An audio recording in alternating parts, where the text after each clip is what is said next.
Bonjour les balances, bienvenue sur la chaîne Hélios Guidance. Nous allons démarrer cette vidéo par le tirage relationnel qui concernera tous les types de relations affectives que vous pouvez avoir, que vous soyez en couple, en difficulté, que vous souhaitiez concrétiser une relation ou que cette relation soit tout juste terminée ou en difficulté. Ça peut aussi concerner un lien avec quelqu'un que vous aimez bien, un ami, quelqu'un de votre famille. Et en deuxième temps, on ira faire un tirage de vie émotionnelle qui concernera les célibataires ou toute personne en recherche et en travail personnel sur le domaine relationnel et affectif.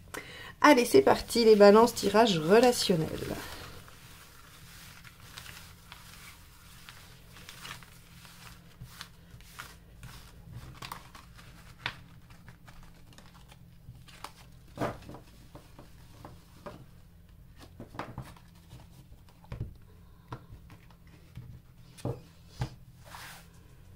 Regardez celle-ci, hop, elle sort. Le battleur. Alors, avec le battleur, on a un démarrage, de la nouveauté, ou un renouveau, ou du dynamisme, de l'énergie, de l'enthousiasme. En tout cas, on va avoir quelque chose qui va probablement se mettre en mouvement avec le battleur. Ok, donc on va aller voir comment ça se décline dans le tirage relationnel avec tout de suite l'état d'esprit du partenaire ou de la personne à laquelle vous pensez en regardant ce tirage.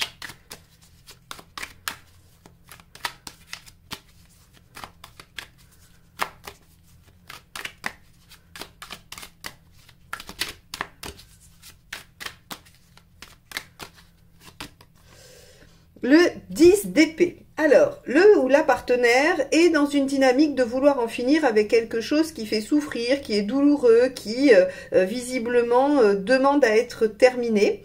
Alors, ça peut être un comportement, ça peut être... alors, la relation en elle-même, probablement pas, puisqu'on a le battleur ici, donc on verra avec comment le tirage se décline, mais ce serait étonnant que ce soit la relation.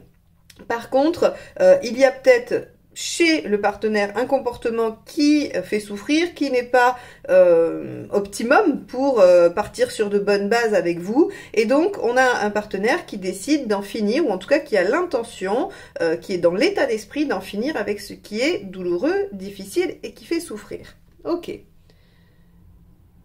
Ça veut dire aussi que le partenaire est à la fin de quelque chose, hein.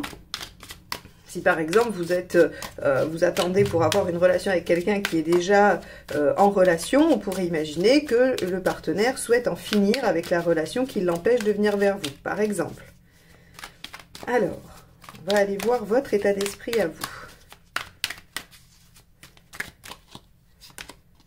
Le jugement.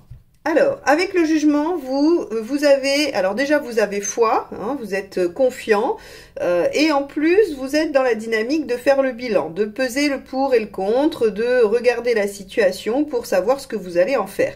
Vraiment, le jugement, c'est une notion de bilan. Les trucs, j'allais dire les situations se présentent et vous êtes en mesure de dire, ok, celle-ci, je la garde et je continue, ou bien là, je clôture, je termine, j'arrête, ou je change les choses. Donc vous, avec le jugement, vous êtes à la fois assez confiant et optimiste, et en même temps prêt à prendre les décisions et avoir l'objectivité la plus totale sur la situation qui se présente à vous par rapport au partenaire et à cette relation.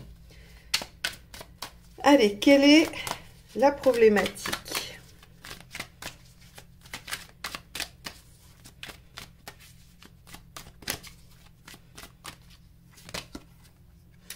La force. D'accord. Alors avec une problématique de force, on va être soumis à quelque chose, soumis à des choses qui sont un peu en dehors de notre maîtrise, de notre volonté, et on ne peut pas faire grand-chose avec la force en négatif. C'est-à-dire que on est soumis à des contingences extérieures qui nous empêchent d'être en maîtrise de la situation. On peut aussi être fatigué, on peut aussi en avoir un peu ras-le-bol. Peut-être qu'il y a quelque chose justement dans ce 10 d'épée du partenaire, quelque chose qui fait que ça épuise, hein, ça donne un peu, ça pompe l'énergie, ça pompe les forces qu'on a pour continuer, réfléchir, changer de cap, enfin, pour faire n'importe quelle action, mais en tout cas, il y a cette notion d'être soumis à quelque chose de l'extérieur et en même temps d'être un peu fatigué de ce qui se passe. Ok, on va aller voir ce qui aide. Parce que bon, la force nous dit qu'on est soumis à quelque chose, ça ne nous dit pas vraiment quoi.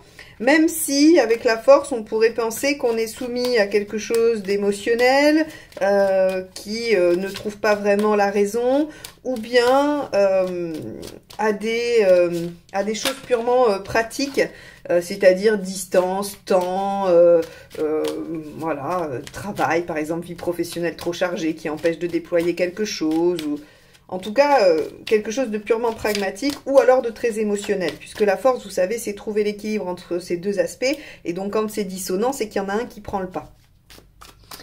Allez, qu'est-ce qui aide? Le hiérophante. Ok, demandez conseil. Le hiérophante, c'est vraiment servez-vous de ce qui a déjà été fait, de ce que les autres ont déjà expérimenté pour trouver vos solutions. Ce que j'aime bien avec le hiérophante, c'est que la phrase qui pourrait être liée, c'est il n'y a aucun problème sur Terre que quelqu'un n'ait pas déjà eu avant vous et auquel il n'ait pas déjà trouvé une solution. Hein, donc en fait, si vous voulez, il y a cette notion de se dire que l'expérience globale humaine recèle toutes les solutions jusque-là imaginées et pouvant être imaginées. Alors, est-ce qu'elles sont accessibles? Est-ce qu'on peut les trouver? Ça, c'est une autre histoire. Mais en tout cas, avec les hiérophantes, on vous dit rapprochez-vous des autres, discutez avec les autres, demandez de l'aide aux autres parce que leur façon de vous parler de votre situation, de vous répondre, vous donnera des indices ou apportera des pierres à l'édifice de votre réflexion pour trouver des solutions. Ok. On va aller voir ce qui ne vous aide pas.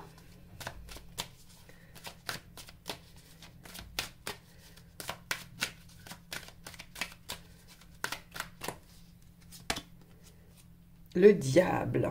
Ok, intéressant. Alors, le diable, comme tous ceux qui me suivent, je le dis régulièrement, quand elle est à cette place, la carte va aller dans les deux extrêmes. Enfin, en tout cas, on va explorer les deux extrêmes. Ce qui ne vous aide pas, c'est de vous soumettre complètement et d'accepter le fait que vous êtes soumis à quelque chose. Ici, si vous voulez, on pourrait vous dire, ben voilà, vous avez l'impression que la situation, elle est telle qu'elle et que vous n'y pouvez rien. Parce que objectivement, les contingences extérieures, matérielles ou autres sont là, sont présentes et effectivement, on pourrait dire vous n'y pouvez rien. Mais le diable ici est en négatif, c'est-à-dire dans ce qui n'aide pas, vous dit mais ne vous soumettez pas à ça. C'est pour ça, faites le point et décidez si oui ou non ça vous convient, si oui ou non vous avez envie d'être sous ces contraintes-là. Et a priori, on vous dit qu'il ne faut pas accepter de l'être. Ce qui pourrait accélérer le processus du partenaire pour dire bon ben j'arrête cette situation qui fait souffrir et à mon avis le partenaire peut être responsable de ce qui est contraignant, hein, de ce à quoi vous êtes soumis. Et donc ça pourrait accélérer ce 10 d'épée qui dit ok très bien faut que j'en finisse parce que la situation n'est plus vivable. Après avec le diable dans l'autre extrême, on va vous dire ce qui va pas non plus vous aider, c'est de vouloir absolument tout contrôler, de tout maîtriser. Parce que parfois, quand on est inquiet, angoissé, on peut avoir envie de tout maîtriser. Ça aussi, c'est assez commun. Et avec le diable, on peut avoir cette tendance-là. En se disant, si je borde tout, si j'essaye de tout maîtriser, peut-être que la situation me paraîtra moins difficile. Or, vous ne pouvez pas maîtriser. Il y a vraiment des choses que vous ne pouvez pas, que vous ne pouvez pas maîtriser puisque c'est la force en négatif. Donc, ça veut dire que vous y êtes soumis et il faut l'accepter. Mais quand je vous dis il faut l'accepter, c'est-à-dire vous ne pourrez pas agir sur ça. La seule chose sur laquelle vous pourrez agir, c'est vous décider de vous sortir de ces contraintes ou bien de les vivre différemment. Donc, ça pourrait vouloir dire, alors, j'ai pas d'exemple très concret puisque j'ai pas vos situations personnelles, mais par exemple, si y a quelque chose qui est vraiment qui vous empêche d'être avec la personne, vous pouvez dire bon ben ok, cette relation finalement, elle n'est pas possible. Les contraintes liées à cette relation sont trop importantes, je décide d'arrêter, par exemple. Alors, encore une fois, c'est un exemple pour illustrer mon propos, mais je ne pense pas que c'est ce qui vous arrive puisqu'on a un battleur ici, d'accord? Mais en tout cas, le simple fait de dire je n'accepte pas ces contraintes peut modifier les choses. Ok, on va aller voir l'intention du partenaire.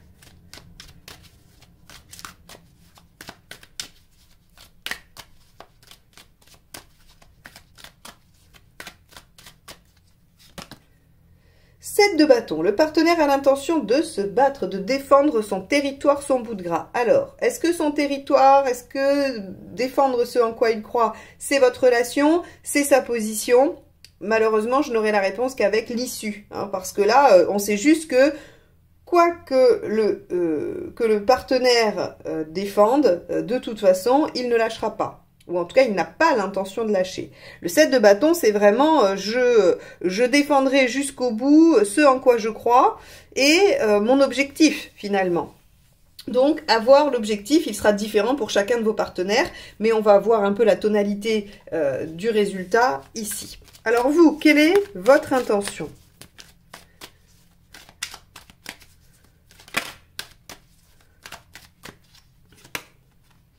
Six d'épée. Ok. Vous avez l'intention de faire les choses en douceur et d'opérer une transition. 6 d'épée, c'est je veux lâcher quelque chose, hein, je lâche la rive A pour aller vers la rive B. Et effectivement, il y a un temps entre les deux où je ne suis plus sur A et je ne suis pas encore arrivée à B. C'est vraiment cette notion-là de transition. Alors au milieu, c'est un peu rien, mais vous savez que vous êtes en route vers autre chose. Donc j'ai l'intuition que la situation vous convient pas vraiment, elle est un peu bloquée ou vous êtes soumis ou soumise à des choses qui vous conviennent pas et vous allez comprendre que vous pouvez vous désengager de ça d'une certaine façon ou vous soustraire à ça et vous amorcer cette démarche-là pendant que le partenaire, lui, à mon avis, défend la relation et essaye de, j'allais dire, de mettre tout en œuvre pour arriver à son objectif. Allez, on va regarder. Alors, pour avoir plus de précision peut-être sur l'objectif, allez voir le signe du partenaire, hein, la vidéo du signe du partenaire. Je vous mets la playlist à la fin pour que vous puissiez vous référer à la vidéo.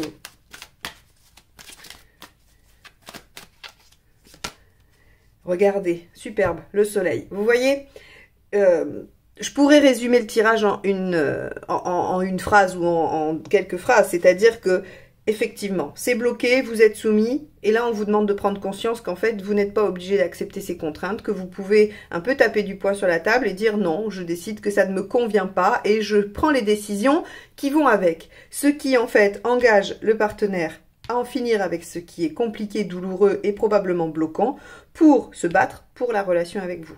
Et donc, on arrive au soleil, qui est quand même le plaisir, l'harmonie, les bons moments, la joie. Et surtout, c'est une carte de couple, mais de couple où l'affection et l'amour sont réciproques.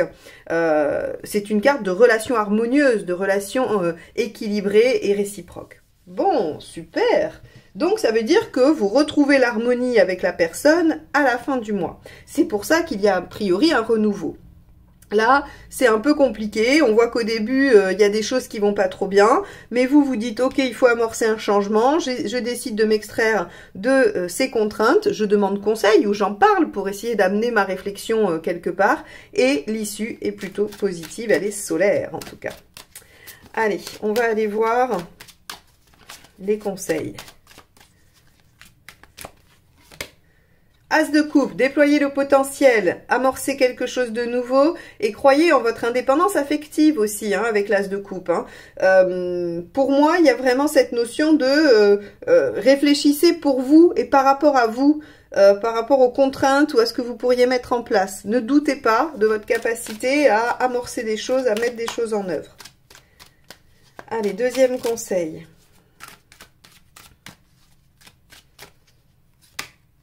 8 de bâton, dialoguez, échangez, faites bouger les choses, allez bousculer un peu les normes établies. Et oui, vu que c'est la force, on voit qu'il y a du blocage, hein, et que ce blocage, il faut aller le déranger, le modifier, le bousculer. Donc le 8 de bâton, c'est les discussions, les échanges rapides, intenses, qui changent la donne. Hein. C'est la mineure de la maison Dieu. Donc on vous demande quand même d'aller bousculer un petit peu les choses et de secouer le cocotier, en gros. Allez, hop, dernier, bah, l'impératrice, communiquez, reprenez les choses en main. Voilà, en fait, c'est ce que je vous dis, ce tirage pourrait être résumé en, bah écoutez, la situation vous convient pas et vous vous sentez contraint, eh bien, réalisez que ces contraintes-là, vous pouvez tout à fait vous désengager et que le partenaire, pour le coup, n'acceptera pas ce désengagement et se battra pour que les choses puissent redémarrer, reprendre une nouvelle tournure et s'épanouissent. Donc, faites-vous confiance, dialoguez, dites les choses, mettez un petit coup de pied dans la fourmilière. L'impératrice, elle communique, elle sait dire les choses, elle a une bonne façon de s'exprimer et elle trouve les bons mots. Donc, à vous de jouer les balances, tout est dans votre main et vous pouvez demander conseil ou vous inspirer de situations qui vous parle ou qui vous permettrait d'obtenir ce beau soleil. Ok, bon, et ben on va aller voir le tirage de vie émotionnelle pour les balances célibataires ou en recherche dans ce domaine.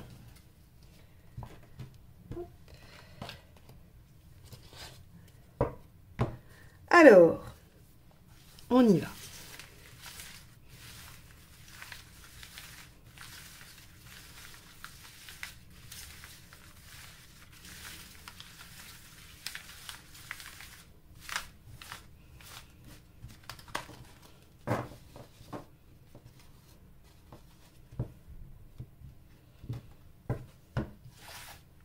Alors, quel est votre état d'esprit? Le pendu. Vous avez envie de prendre de la hauteur, de prendre un temps de pause, de réfléchir et d'essayer de voir les choses sous un autre angle. Si les choses n'ont pas fonctionné jusqu'à présent, si vous trouvez que vous êtes dans l'impasse, eh bien, vous avez envie de prendre ce temps pour essayer d'aborder une autre vision des choses, une autre façon d'aborder la situation. Très bien. Qu'est-ce que vous voulez? La justice. Vous voulez retrouver l'équilibre, mettre de l'ordre, trouver des réponses, des solutions, ou peut-être même trouver une méthode. D'accord. Intéressant. Là, pour le coup, on est pragmatique, les balances. Hein. C'est-à-dire qu'on voit que la situation n'est pas convenable ou ne vous convient pas, hein, en tout cas, même si c'est temporaire, et que vous avez envie d'y mettre un peu de lucidité, de logique, de pragmatisme, parce que la justice, elle est quand même pas vraiment dans l'émotionnel, elle est plutôt dans, ok, je fais un tableau Excel, j'utilise mes stabilos, et je quantifie, je calcule, je trie, j'ordonne, je cherche une méthode. Alors ça pourrait être tout à fait, par exemple, l'envie de démarrer un coaching amoureux. Je sais que ça existe, il y a des personnes qui peuvent vous aider à... par exemple, retrouver votre confiance en vous pour oser aller vers les gens, ou qui vous disent, ben voilà, je vais vous accompagner pour que vous puissiez rencontrer l'amour, et qui vous font travailler toutes les questions, ce genre de choses. En fait, si vous voulez, avec la justice, on pourrait imaginer que vous avez envie d'aller vers une méthode, vers quelque chose où il y a des étapes à suivre, où c'est logique, hein, et pas forcément vers du ressenti. Bon, alors on va aller voir pourquoi ça marche pas, pour ceux pour qui ça marche pas. La mort inversée, parce que vous êtes en transition, parce que c'est trop doux aussi. Hein. La mort inversée, c'est vraiment le changement qui se fait en douceur, en profondeur, sans heurts, sans manifestation extérieure violente ou rapide ou douloureuse. Et donc, quand c'est un problème, c'est qu'en gros, on vous dit, bah, vous ne faites pas un changement assez radical. Vous êtes juste en transition, mais en transition lente, c'est-à-dire que les décisions que vous prenez ne vous permettent pas forcément d'accéder au changement voulu ou à la prise de hauteur voulue. Alors, c'est pas forcément un problème, c'est-à-dire que si ça vous convient, soit. Là, on est en train de décortiquer le pourquoi ça marche pas rapidement, pourquoi ça marche pas là, pourquoi sur mars-avril, ça fonctionnerait pas votre méthode. Ça veut pas dire que ça fonctionnerait pas sur du plus long terme et que c'est pas ce qu'il vous faut. Attention, hein, vous avez aussi à écouter. Quand je vous dis ça, c'est est-ce que vous vous dites oui mais ça me va très bien, c'est plutôt dans mon énergie du moment et c'est ok pour moi, ou bien c'est ah bah oui voilà effectivement je sentais bien que j'étais impatient ou impatiente et que les choses ne s'amorçaient pas et donc c'est parce que j'ai choisi une façon de faire qui est trop lente, trop dans le temps, trop étalée dans le temps et donc mes résultats ne viendront pas immédiatement. Alors qu'est-ce qu'il faut faire? Tempérance inversée. Il faut s'affirmer, il faut s'aligner. C'est-à-dire que c'est pour ça que je pense que vous n'aurez pas la conclusion de oui, ça me va très bien, c'est ok pour moi. Parce que, en fait, tempérance inversée, elle vous demande d'aligner ce que vous pensez, ce que vous dites et ce que vous faites. Et que ce soit cohérent. Si on fait bien attention, c'est très compliqué d'être dans cette cohérence, dans cet alignement, comme certains pourraient l'appeler. Souvent, on pense quelque chose, mais on fait autre chose parce que, bah... parce que c'est comme ça, parce qu'il faut le faire, parce que c'est mieux comme ça, parce que les autres pourraient penser que c'est mieux.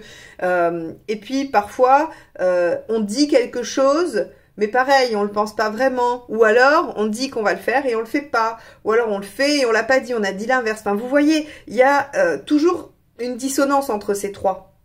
Et donc, parfois, on pense et on fait la même chose, mais par contre, on a dit autre chose. Vous voyez? Donc, l'alignement des trois est parfois très compliqué à obtenir. Et là, on vous dit, mais il faut juste être aligné dans votre vie émotionnelle. C'est à quoi vous pensez, ce que vous voulez dire et comment vous voulez le faire.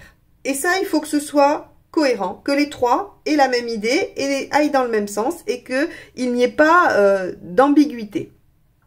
Donc ici, à mon avis, vous avez envie de trouver une méthode, vous avez envie de changer quelque chose, mais seulement vous ne le faites pas à 100%, vous ne le faites pas assez vite, vous ne le faites pas de façon assez radicale, et donc forcément, on va vous demander d'aligner tout ça. Si vous voulez un changement, faites-le. En gros, c'est un peu ça. Alors, bien sûr qu'il y a plein de choses qui peuvent empêcher de faire ces changements, qu'il y a plein de choses inconscientes aussi qui peuvent se jouer. Moi, je vous blâme pas. Je dis juste que si vous voulez un résultat rapide, eh bien, il faut aller dans tempérance inversée.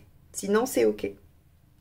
Issue à court terme, le soleil inversé. Eh oui, ça vous déstabilise, on n'y voit pas bien clair. C'est-à-dire que, ok, s'aligner, dire, faire et penser la même chose, c'est pas forcément si simple que ça. Surtout pour vous, les balances, qui êtes en recherche presque constante d'harmonie. Hein, c'est-à-dire que pour vous, c'est assez important que votre environnement soit à l'équilibre, soit en harmonie. Vous n'aimez pas trop les conflits, les désordres. Alors, ça ne veut pas dire que vous ne pouvez pas le faire, que vous êtes tous tout doux et tout gentils. C'est pas forcément la question. Bien sûr qu'il y a des nuances, mais globalement, c'est compliqué pour vous d'être en tempérance inversée. C'est plus compliqué pour vous que pour certains autres signes, par exemple. Le Sagittaire en a rien à faire d'être en tempérance inversée. Le Bélier non plus, le Taureau, alors... Oui, non, le Taureau quand même, il aime pas non plus être en tempérance inversée. Mais par exemple, le Lion se moque éperdument d'être en tempérance inversée. Vous voyez que vous, est-ce que, ok, votre équilibre intérieur, votre alignement va être bon, mais est-ce que ça va vraiment ne pas bousculer mon environnement? Et ça, vous en êtes moins sûr. Donc en fait, si vous voulez, ça vous met un peu en inquiétude. Hein, ça vous perturbe un peu dans un premier temps. Et la suite, le jugement inversé, ouverture d'une nouvelle page de vie, un renouveau total. Donc, vous voyez bien que je comprends pourquoi vous n'y allez pas, parce que c'est pas naturel, parce que c'est pas ce que vous savez faire le mieux, ou le plus, ou c'est pas ce que vous avez envie de faire maintenant, aussi. Hein, ça peut. Peut-être que vous savez très bien le faire, mais qu'en ce moment, c'est plus compliqué. Mais on vous dit, il va falloir passer ce moment, peut-être, d'inconfort, pour accéder au jugement inversé qui est « Ok, je clôture le passé, un ancien mode de fonctionnement, une ancienne vie et je m'ouvre radicalement sur une nouvelle page. » Donc ça veut dire qu'une nouvelle rencontre peut être possible ou que un nouveau bien-être dans le célibat peut advenir aussi. Donc pour moi, si vous voulez, les balances, c'est très important de voir qu'il y a une volonté qui est là, de faire les choses différemment, mais il y a peut-être quelque chose qui vous entrave dans cette décision et qui ne vous permet pas de la mettre en œuvre de façon efficiente. Essayez d'être au clair avec ce que vous voulez, ce que vous dites et ce que vous faites. Travaillez votre tempérance inversée au maximum, même si ça vous met en soleil inversé au début et que vous manquez de confiance en vous et que vous n'y voyez pas bien clair, que vous ne savez pas où ça vous mène. Essayez de travailler ça, de travailler cette cohérence et très vite, vous voyez que ça vous amène à ouvrir une nouvelle page de vie. Et ça, c'est vraiment très chouette.